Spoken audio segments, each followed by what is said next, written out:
Today is Thursday, the 9th of April, and I'm with Lance, Glenn, and Andrew from the St Michael's Collegiate School to discuss the Illustrations of Practice project that the school has been undertaking for, is it 3 years now?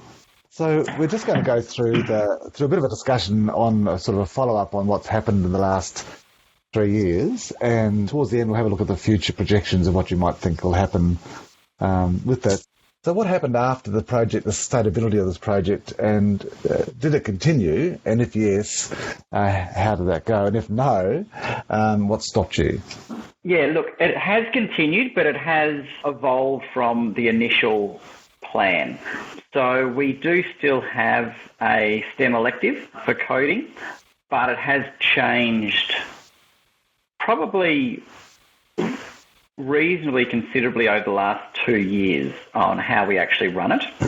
Initially, it was the whole class worked on a project together, and we've now split it down to smaller groups where smaller groups work on a project together, still developing an app and still using the same Xcode programming language, but it has evolved now to more of one where they decide what's important to them and go down their own track of interest rather than us kind of saying this is what we want you to create.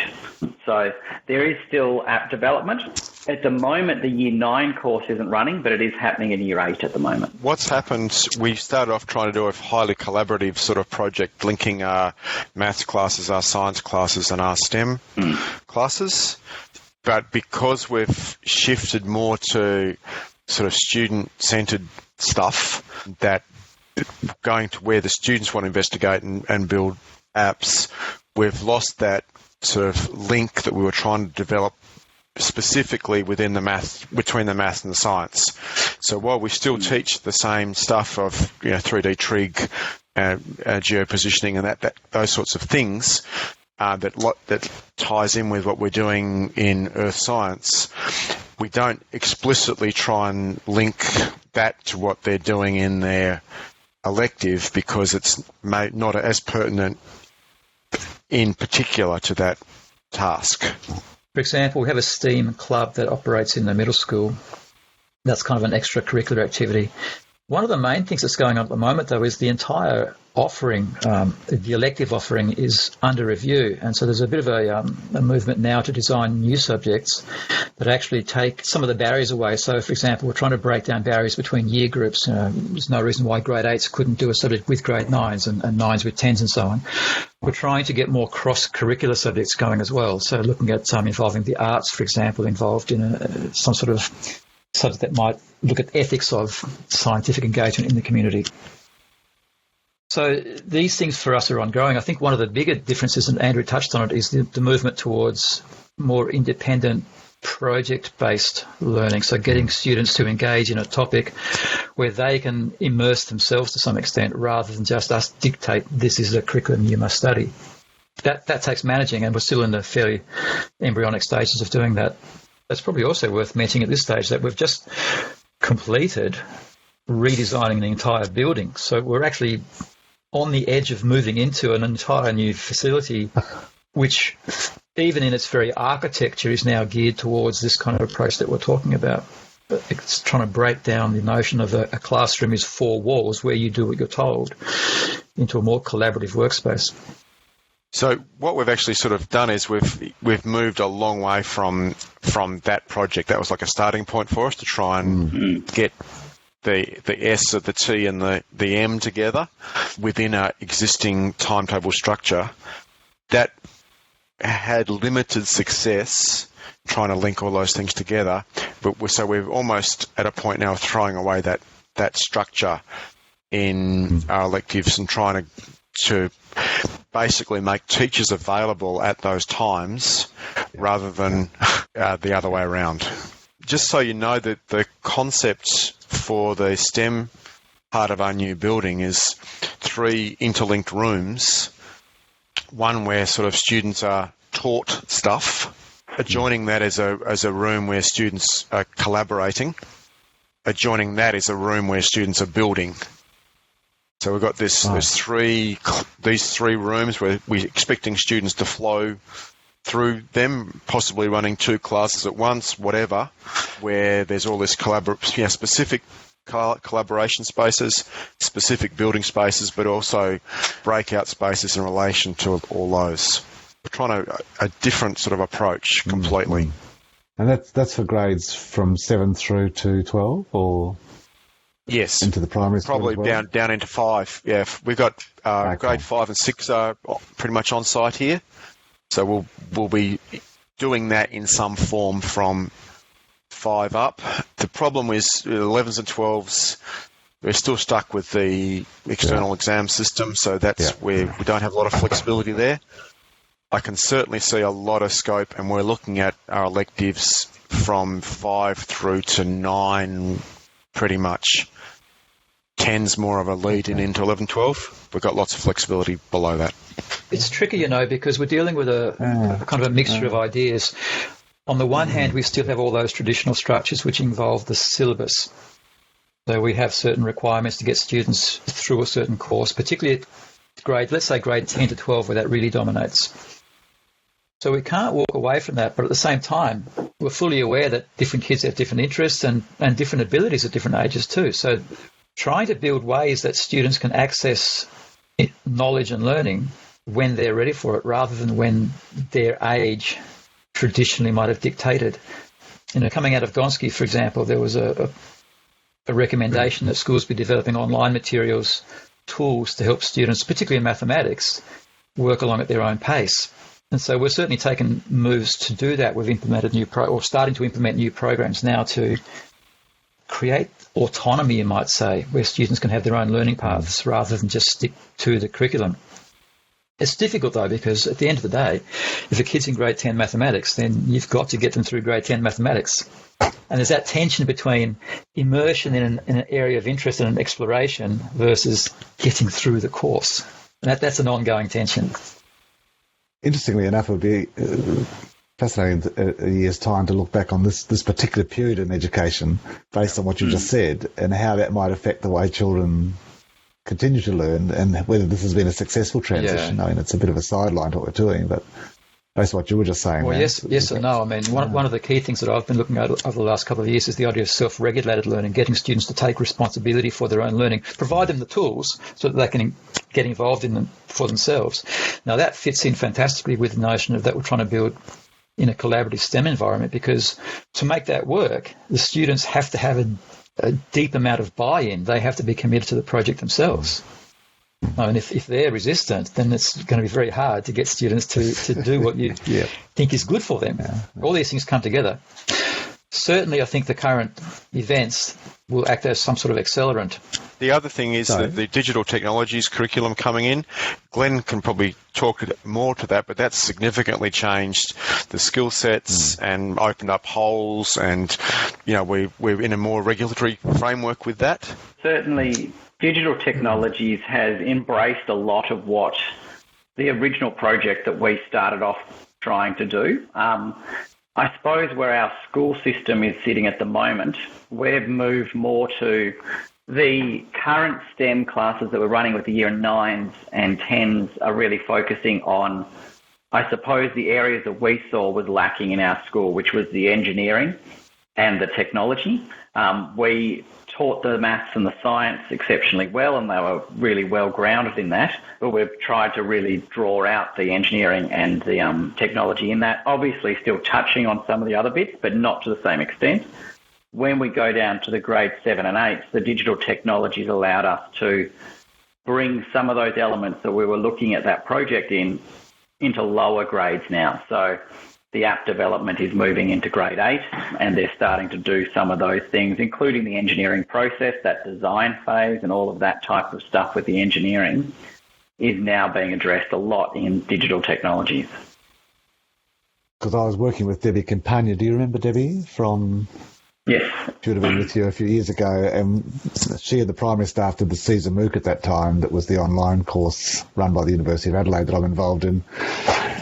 So you'd have primary school children, and teachers in the primary school at least be a little bit more aware of that, which is an advantage to you in some respect, that the children are coming through, I hope, continuing to do so, with some understanding. Does that make, I would imagine that makes a difference, having children the early years coming through to secondary It does. We're still seeing some gaps, but that's starting to flow up now. It's been running for a couple of years now, so they haven't all hit grade 7 and 8, but we're starting to see that flow through where particularly the junior school had some really great stuff happening.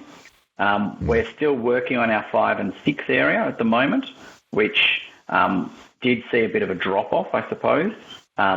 So we're looking at rebuilding that a bit and redesigning that this year as well. And that way, hopefully, we'll then get that flow through where we can build on knowledge that's been taught in those previous years and take them to areas that we just couldn't beforehand. For this project, the specific project that we had running has sort of died in its structure, but it certainly informed a whole lot of our developments in where we're going with STEM in the school.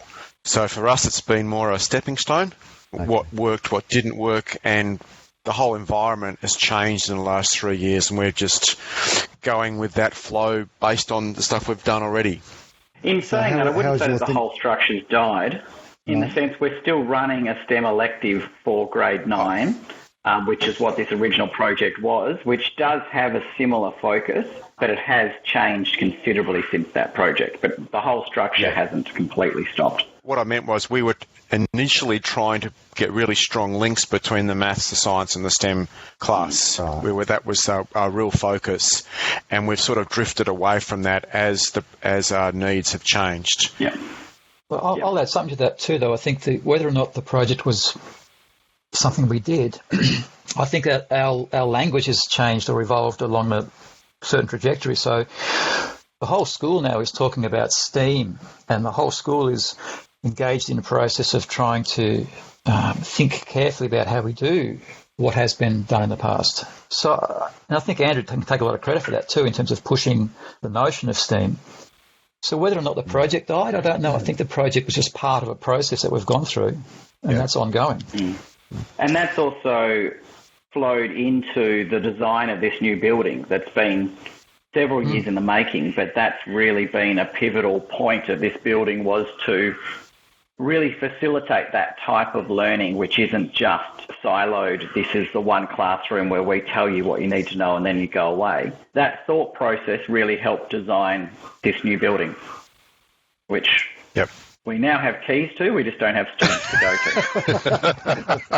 Just don't have teachers, but no students. How is your thinking around STEM changed then? And how has the pedagogy been impacted? Yeah, I think one of the dangers with digital technologies in changing that is that we run the risk of STEM, which was the original thought process was to give them something tangible that students could see, a tangible link to the science, to maths, to engineering in the real world. With the digital technologies, we do risk making it content bound and losing some of that real-world application. So, for example, we've got to get through this element of coding or this element of understanding a network system or this element of doing that. And unless people are really careful about grounding that in the real world, it becomes purely an academic exercise and defeats the whole purpose of what the original concept of let's actually integrate things to give them real-world applications to students and some meaningful knowledge. So I think we need to be careful with that. So I think when we're developing these new courses and things like that, constantly thinking about how you can make it relevant and real to students is a very important concept. How can we teach these ideas that we want to get through in digital technology and even in just STEM as well? But how can you do it in a way that actually engages students to see, well, how could I use this in a career in the future, or how does this impact my life now? And we've lost that a lot with lots of subjects, including maths and science to some degree, and we don't want to do that with digital technologies as well. So that's going to be something that we're going to need to keep a bit of a close eye on. So there's a question here about the industry connections, which would tie in with that, wouldn't there? And did you sustain or improve, or did it impact on the quality of the learning to have if you had those industry connections? We didn't have huge industry connections. The ones that did work better was actually the years after the project, when we went into the students developing their own apps. They went through a project where they were paired up with other females in the IT industry, and they mentored them in developing those projects. And that worked really well because the girls were able to see people in the industry doing the careers, and that was actually really successful. So they got to meet with like the head of marketing of Twitter in Australia, and they would meet once a week over Skype to talk about their app development and things like that. So that was really useful for those girls. But again, this was just an elective, so it wasn't a school-wide development. However, one thing our school has done this year has employed a head of project-based learning and experiential learning. And part of his role is to try and make links between what's going on in the classroom and in the curriculum to what's happening in the real world, getting people who are engineers or whoever it is to actually link in. Obviously, his role's been disrupted quite a lot over the last little while, but that's been a real aim of the school, I suppose, was to employ someone in that field. Did you work with Jennifer Hammer from the STEM Professionals when she was at the CSIRO? No. Had you heard of them? No. So STEM Professionals works really well in matching schools with students and teachers. For example, the gentleman who was doing the bee backpacks worked with Mount Carmel students, putting the digital technologies, the little sensors on the backs of bees, watching where they went in the data for the maths to see where they travelled to. So the STEM Professionals group's quite good for CSIRO. What connections still exist between the learning areas then in the school? Is that still sustained? We obviously talk a lot about all this stuff within what we're doing. The formal connections that we tried to develop between the subjects, we're not pushing that to the same extent because the structure has changed and because the students are doing more of their own projects, linking it specifically to a unit in science. That's the part I was saying has fallen off.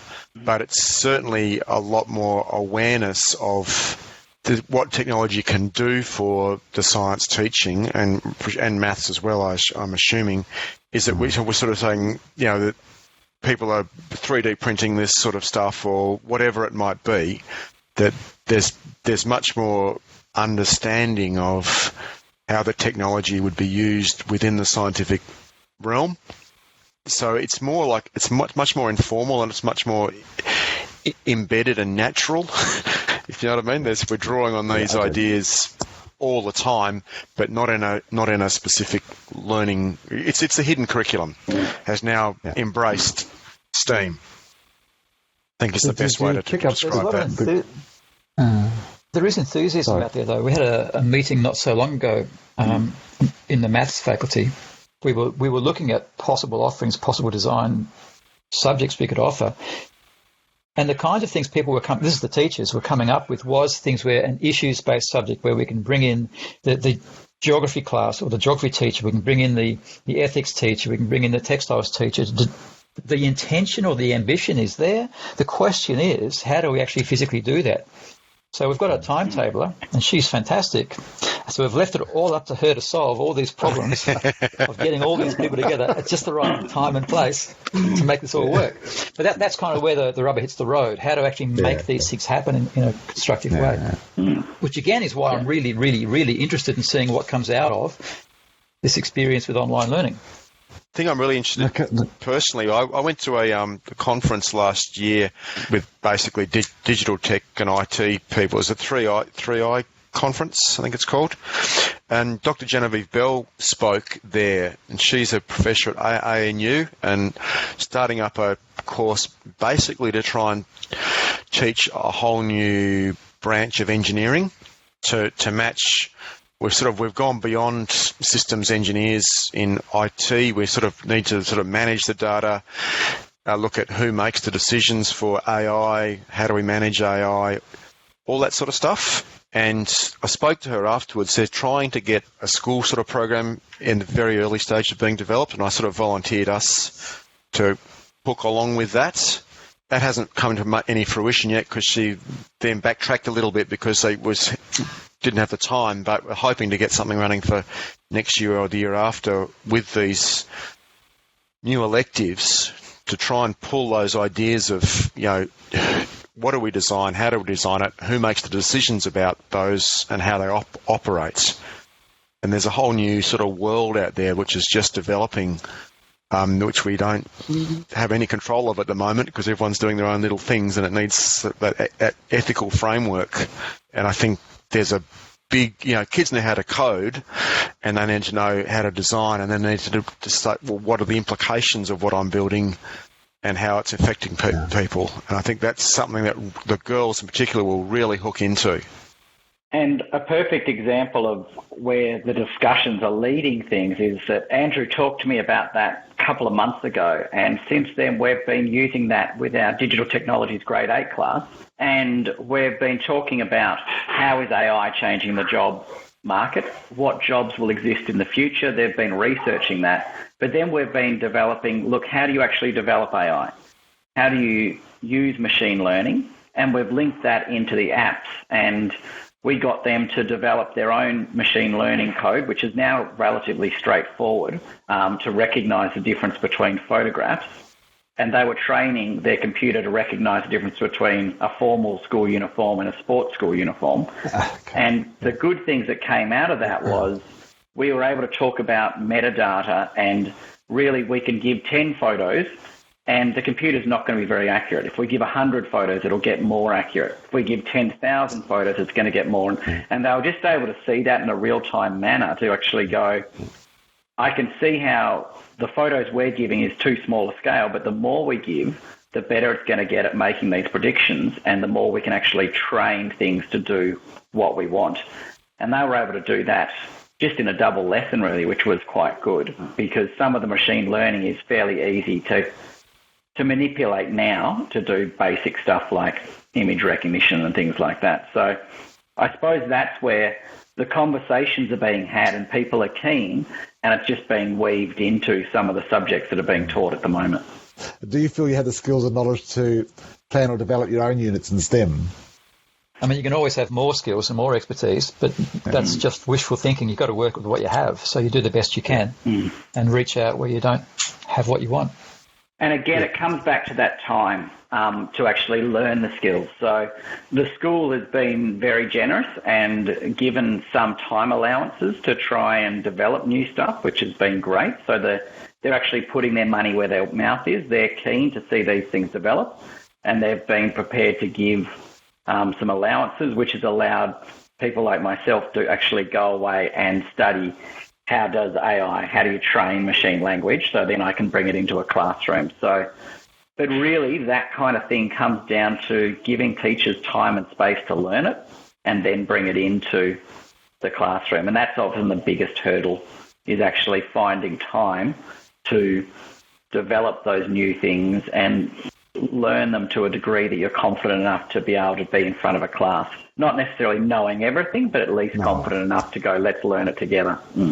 Glenn, are you following the CSER Adelaide MOOC? They've just put some new AI modules up for teachers. I don't know if you've seen those at all. So the CSERMOOCs.adelaide.edu.au, they've just put 2 AI learning ones up, AI, AR and VR. And they're free online courses for teachers, which you get a certificate at the end of, but they're there to provide the sorts of things you were talking about, machine learning, and it's at a level for students in the levels you're teaching at the moment to provide teacher support. So it's well worth having a look at while it's still there. Yeah, no, definitely.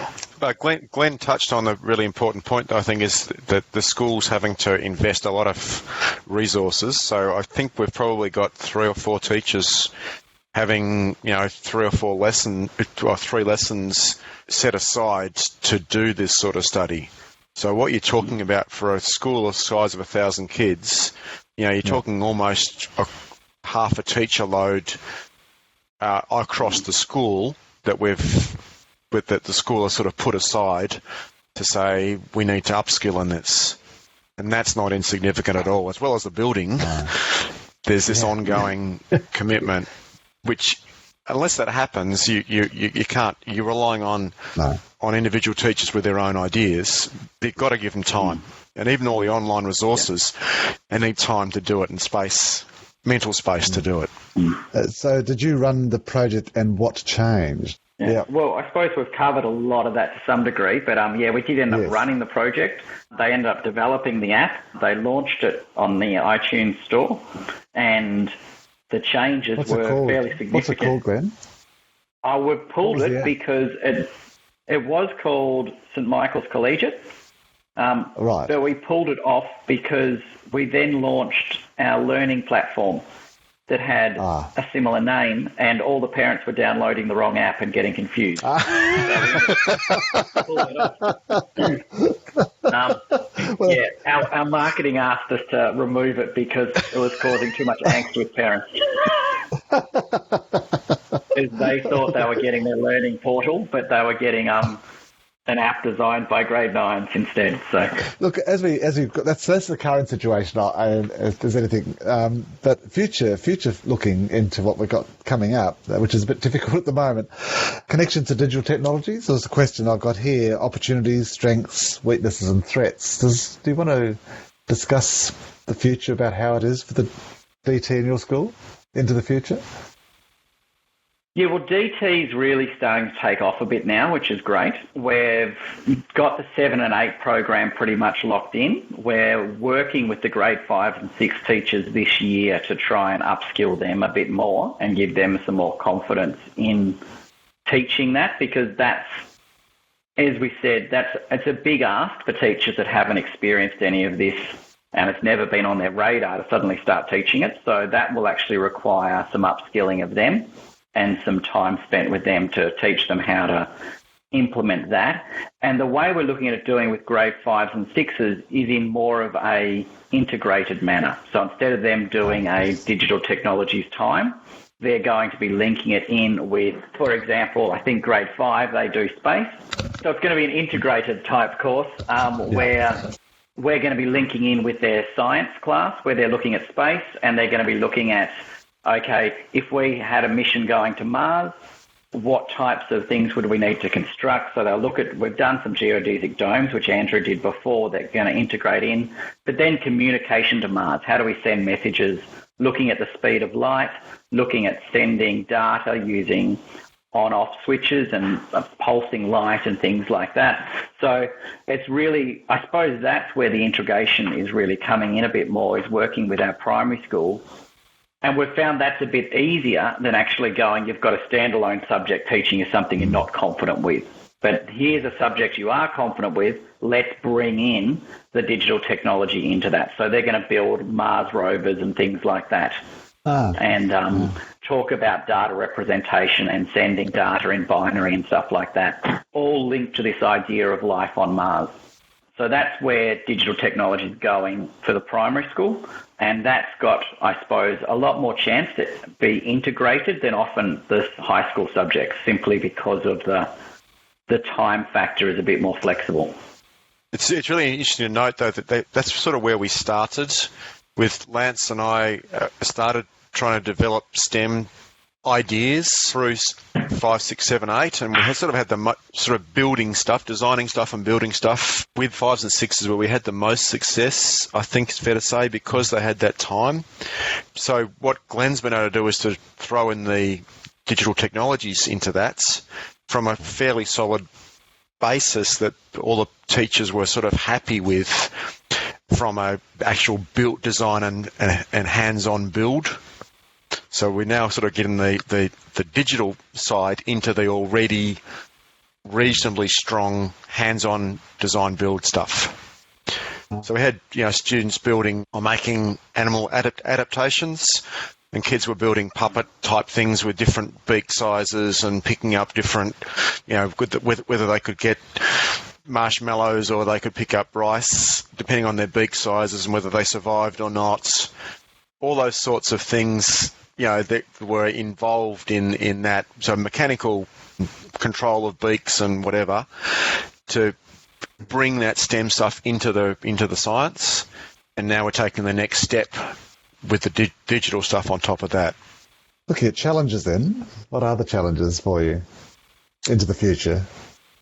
The challenge is you can take it from what Andrew and Glenn have been saying, that the easiest place to do this work is in the younger grades because the structures are in place to incorporate that. So when you've got one teacher teaching a group of kids for much of the day, it's not such a great difficulty to introduce or integrate other learning areas all at once. But when you start to get a curriculum that suddenly breaks into timetables again, it's that structure that really makes it difficult to do a lot of good integration. So when Glenn has to teach grade 8 science at 2 p.m. on Thursday afternoon, he's not available to go into another classroom and do something else. So in a way, I think the elective review that we're undergoing at the moment is almost like a bridge between the junior years, where you can integrate readily, into the senior years where it's very difficult to integrate readily. So really, really loosening up the electives so that kids can have much more flexibility there, I think is a stepping stone towards meeting some of those challenges to do with curriculum structures, classroom structures. But they're not going to go away. Those structures are going to stay. As long as we have mandated course requirements, and we will continue to have that, those challenges will remain. And you can't have a teacher being in two places at once, at least not physically. No. Virtually, maybe. But that's where the asynchronous component might become quite important.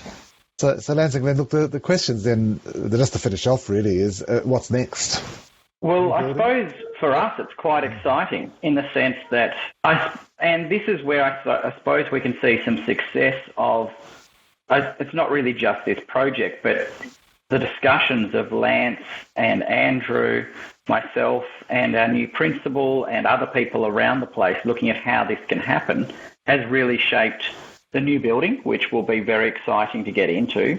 And that we're hoping to reshape a lot of our education. So we're encouraging staff, or we will be once we get in, to think about how they can use this space for their classroom in a more integrated and free-flowing type educational way. And the actual redoing of all of our electives, which is just being reworked through this year. So there's just been applications put forward at this stage, but they've all been encouraged to be more integrated and looking at cross-curriculum and things like that. So I think that's where there's a lot of excitement at the moment for us, and seeing how these things will play out. But we're still in the early days of, this is a fairly big change for us. This is a timetable change, which will hopefully allow a lot of those freedoms and the abilities that Lance was talking about to actually come through into the senior school. Yeah, I agree with everything Glenn said there. And one of the other elements that we probably shouldn't neglect to mention is, or we shouldn't fail to mention, is the psychological commitment of the staff. I mean, to take something that you've been doing for a long time and to remodel your own mind about what it is to teach and how you engage with students, that's coming. That's an important part of this. And that's going to be a great challenge for a good number of teachers, I would think, to really reconceptualize what it means to have a class. That's fairly radical in some ways. And so that we're going to have to confront that. And I don't quite know exactly how that will transpire. I don't know exactly how we'll manage that. It's possible that we'll find certain personalities that lend themselves more freely to being relaxed about changing modes of thinking.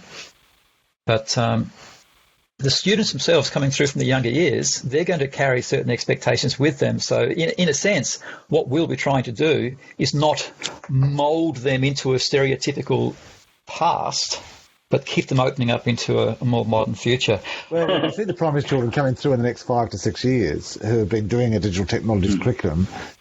They will come to you with a skill set around Scratch and ideas around coding. They'll have done a bit of AI perhaps in their primary years, depending on their teachers, of course. So the challenge for the secondaries, if they're not ready for those children, is that they can't go back and say, well, we're going to just introduce you to Scratch now. And they say, no, we've been doing that for 2 years. So that does push where you can actually take your students then, doesn't it? So the primaries are really crucial to the sorts of things you can achieve, I imagine, going forward into secondary. Very much so, and that's actually meant that we've had to rewrite the digital curriculum course for our 7s and 8s.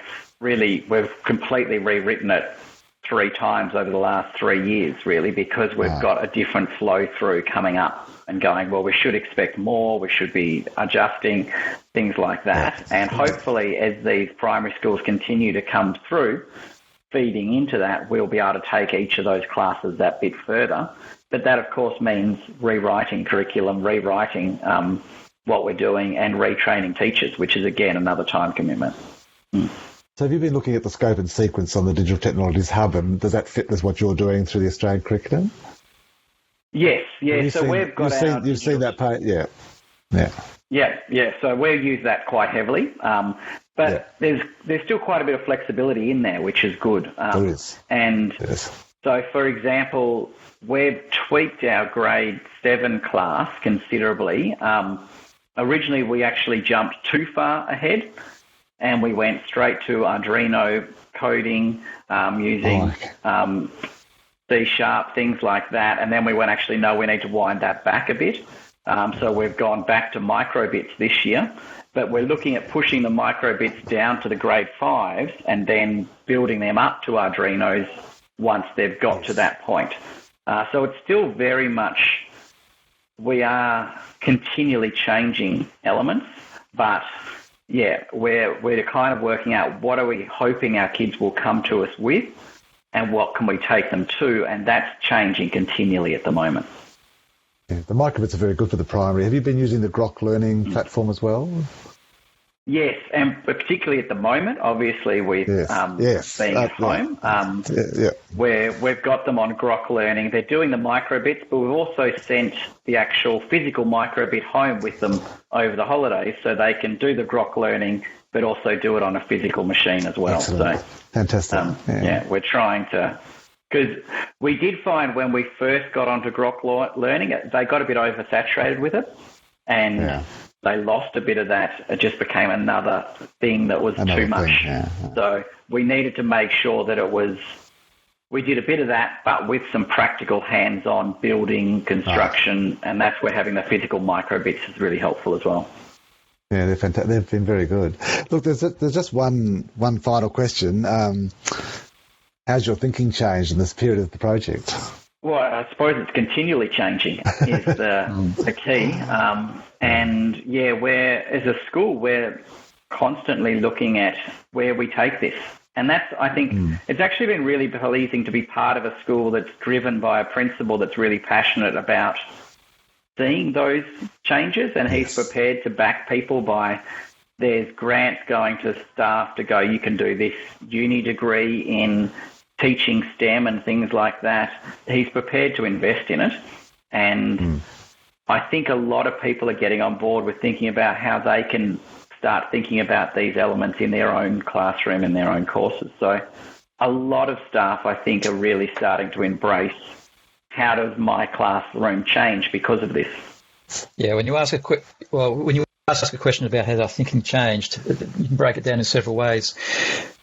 The overall mode of thinking, if you like, is to be flexible and creative and to be investigative. And in a sense, that hasn't changed. That's actually guiding the process. But what does change are the facts. So the next steps are always contingent upon the previous steps. So we acquire more information. It's almost like the engineering cycle writ large in our own brains. So we adapt to circumstances. We modify ideas as we trial things.